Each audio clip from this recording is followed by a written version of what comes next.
23 जून 2021 MPPSC की website पर एक नया एडवर्टाइजमेंट्स अपडेट हुआ है जो कि डीएसपी के पदों से रिलेटेड है, जिसमें रेडियो डीएसपी और कंप्यूटर डीएसपी के पदों के लिए जानकारी दी गई है।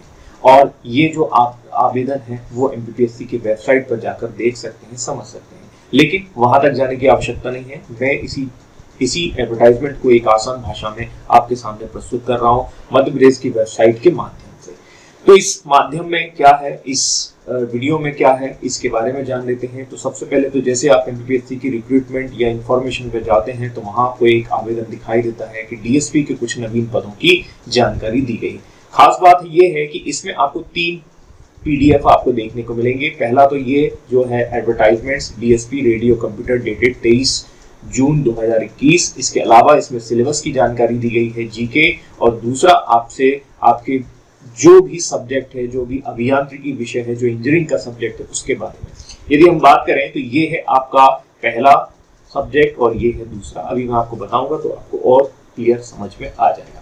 आगे बढ़ते हैं और कुछ विशेष जानकारियों को देख लेते हैं। तो एमपीपीएससी का ये नोटिफिकेशन आया है, ठीक है। ये विज्ञापन का क्रमांक है, जैसी जो एडवर्टाइजमेंट्स को प्रसारित करने की व्यवस्था होती है उसी के अनुसार इसकी डेट आपको देखने को मिलेगी है। 2021 का वर्ष है और रेडियो और कंप्यूटर के पदों के लिए डीएसपी की रिक्रूटमेंट की गई है, जो कि ग्रेड 2 का पद है। और इसकी अंतिम आवेदन तिथि है 4 अगस्त 2021। ये आपको खास याद रखना होगा, इसके पहले ही आपको अपने फॉर्म भर लेने हैं। बाकी कुछ खास जानकारियों को मैं यहाँ पर आपके सामने प्रस्तुत कर रहा हूँ। हम पूरी चीजों पर नहीं जाएंगे एडवर्टाइजमेंट्स में। खास बात यह है कि इसमें टोटल पदों की संख्या क्या है। तो रेडियो के डीएसपी की पदों की संख्या 13 है, जबकि कंप्यूटर से संबंधित पदों की संख्या केवल 2 है, मात्र 2, ठीक है। अब इसमें जो आती है एजुकेशनल क्वालिफिकेशन, मतलब क्या क्या आपकी आवश्यकता होनी चाहिए शिक्षा के माध्यम से। तो डीएसपी रेडियो के लिए जरूरी है कि आपको इलेक्ट्रॉनिक्स या टेलीकम्युनिकेशन इंजीनियरिंग में आपका ग्रेजुएशन होना चाहिए या उसके समकक्ष की कोई उपाधि होनी चाहिए। समकक्ष आपने ग्रेजुएशन किया हो तो मतलब bachelor of engineering, that means आपका इलेक्ट्रॉनिक्स एंड कम्युनिकेशन से होना जरूरी है या उसके समकक्ष की कोई डिग्री। अब वो आप उसमें देख सकते हैं, जब आप फॉर्म भरेंगे तो आपकी ये समकक्ष वाली डिग्रियां वहां पर आ जाएंगी, तो वहां से आप समझ सकते हैं, ठीक है। दूसरा आप देखेंगे कि डीएसपी के पद के लिए मतलब कंप्यूटर के लिए क्या है, कंप्यूटर साइंस की डिग्री की आवश्यकता मांगी गई है या उसकी जरूरत मांगी गई है, या यहाँ क्लियर लिखा हुआ है एमसीए, मतलब यहाँ पर समकक्ष उपाधि लिखी गई है लेकिन यहाँ पर एमसीए लिख दिया गया है।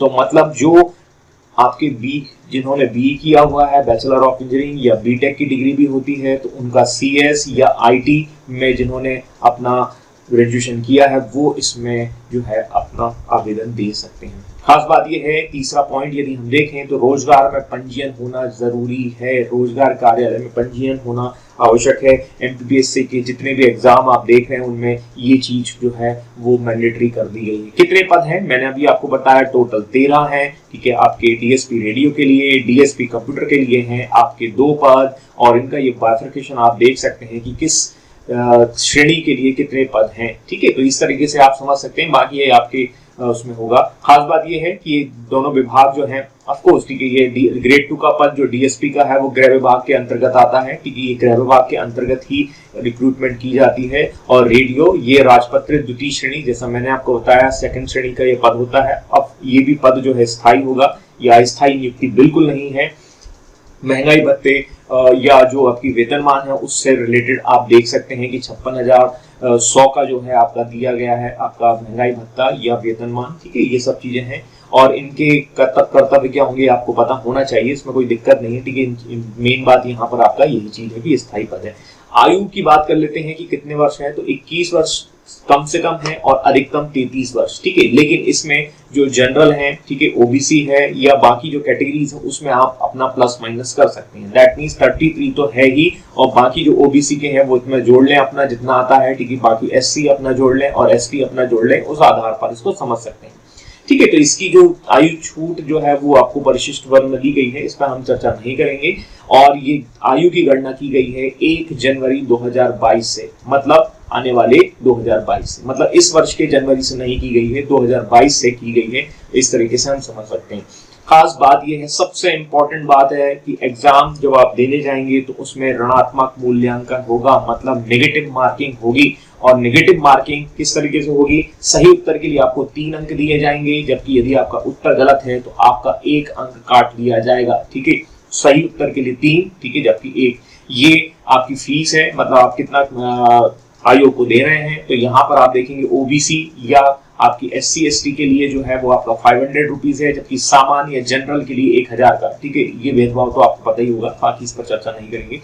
दूसरा हम देखेंगे कि अंक योजना बहुत ही खास है, ये कितने अंकों का ये प्रश्न पत्र होगा। तो देखिए आपकी जो एग्जाम है वो 2 होंगे, एक तो ए होगा और एक बी होगा। ठीक है, ए वाला भाग जो होगा उसको हम जीएस कह सकते हैं या जी के कहेंगे। एक्चुअली यहाँ पर जी के लिखा हुआ है तो कोई बात नहीं, जीएस पास। ठीक है, और इसमें एमपी और राष्ट्रीय अंतरराष्ट्रीय स्तर का सामान्य ज्ञान आपसे पूछा जाएगा। 150 नंबर का ये होगा प्रश्न पत्र। ठीक है, और दूसरा जो है वो आपका विषय, जैसे जो रेडियो की बात कर रहे हैं तो इलेक्ट्रॉनिक्स एंड कम्युनिकेशन से रिलेटेड प्रश्न पूछे जाएंगे। जो लोग जो है कंप्यूटर का आवेदन देंगे उनके लिए जो होगा वो आईटी या सीएस से रिलेटेड प्रश्न पूछे जाएंगे। मतलब संबंधित अभियांत्रिकी विषय, मतलब जिस स्ट्रीम से आप अपना भरने वाले हैं अपना फॉर्म, उसकी बात की गई है। तो 150 नंबर एमपीजी के या अन्य घटनाएं, ठीक है, जीएस वाला होगा, और 300 नंबर का होगा। इस तरीके से ये हो जाएंगे 450 मार्क्स टोटल।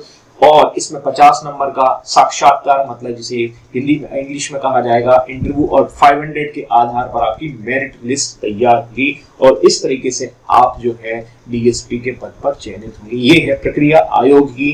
बाकी इनको आप इस तरीके से समझ सकते हैं कि पहले वाले प्रश्न पत्र में भी यदि आप देखेंगे तो किस तरीके से डिवीजन होगा। तो एमपीजीके के 35 प्रश्न पूछे जाएंगे। यदि मैं इसको यहाँ लिखूं तो एमपीजीके के जो है वो 35 प्रश्न पूछे जाएंगे। भारत का सामान्य ज्ञान, छोटा बड़ा ऊपर नीचे दाएं बाएं ये सब चीजें, तो ये हो जाएगा। ये आपका इंडिया का सामान्य ज्ञान यदि हम देखें तो 10 हो जाएंगे। विश्व का सामान्य ज्ञान, ठीक है, कहाँ कहाँ कोरोना फैला, कहाँ आया पहले, कहाँ नहीं आया, ये सब चीजें। तो ये वर्ल्ड का जीके आपका आ जाएगा, वो होगा 5 हो जाएंगे। इस प्रकार खंड आ में 50 प्रश्न होंगे। इस तरीके से आप देखिए टोटल होगा 50। ठीक है, ये आपके खंड आ में 50 प्रश्न होंगे। खंड बा में विषय से संबंधित 100 प्रश्न होंगे। मतलब आपका जो भी स्ट्रीम है, जैसे इलेक्ट्रॉनिक्स से कम्युनिकेशन है, तो उससे संबंधित आपके 100 प्रश्न होंगे। और इस प्रकार प्रश्न पत्र में 150 प्रश्न होंगे। मतलब टोटल कितने हो गए, ये 150 और 100, ये आपके 150 जाएंगे और 3 अंक का होगा। तो इस तरीके से ये 450 अंकों का टोटल हो जाएगा। ठीक है, बहुविकल्पी होंगे, ऑब्जेक्टिव होंगे ABCD, और आपको एक सही विकल्प का चयन करना होगा। यही प्रक्रिया होती है, वो गोले भरने वाला सिस्टम, वही चीज मैं बता रहा हूँ। प्रश्न पत्र की अवधि 3 घंटे होगी, 3 घंटे की अवधि होगी, 3 घंटे का ड्यूरेशन होगा टोटल आपका। इस तरीके से आप देख सकते हैं। ये है ऋणात्मक मूल्यांकन का प्रक्रिया, जो भी मैंने आपको बताया कि नेगेटिव मार्किंग होगी। 3 नंबर जो है आपको सही उत्तर के दिए जाएंगे, जबकि 1 अंक जो है काट लिया जाएगा यदि आप गलत उत्तर देते हैं। प्रश्न पत्र हिंदी व अंग्रेजी दोनों भाषाओं में होगा, लेकिन यहाँ पर विशेष ध्यान दीजिएगा, आपने इंजीनियरिंग की होगी तो ऑफकोर्स इंग्लिश मीडियम में की होगी। ठीक है ना, हिंदी मीडियम में तो यहाँ आपको देखने को भी मिलेगा।